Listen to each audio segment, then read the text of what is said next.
Tapas Fleming here, tatlife.com. Are you a workaholic and you don't really like it? It is really likely that is coming from your childhood. It's probably coming out of stuff like, I have to prove that I'm valuable. I have to prove to myself and my parents and everybody in the whole world that I'm trying really hard. These kind of things a lot of times come out of our childhood traumas. For instance,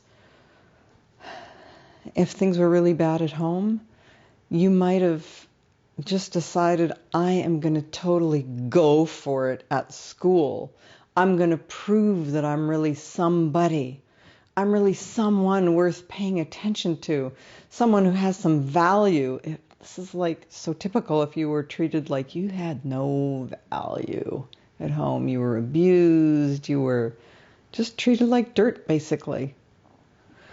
So you might have just gone, that's what I'm going to do. I'm going to find my way at school, and then I'm going to go to more school, and then I'm going to be at the top of my field.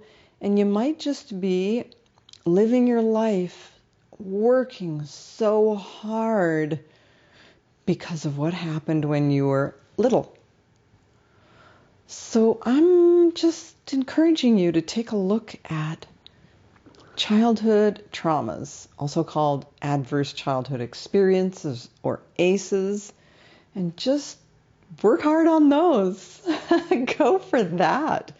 Have a life besides your work life.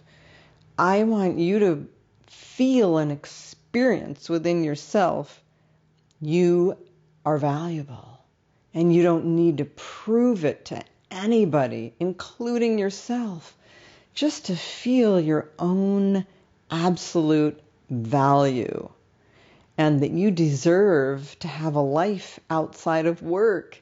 You deserve to play and have fun and just enjoy yourself and express whatever interests you besides just work. It's so typical that that's driven from childhood traumas. So give that a look.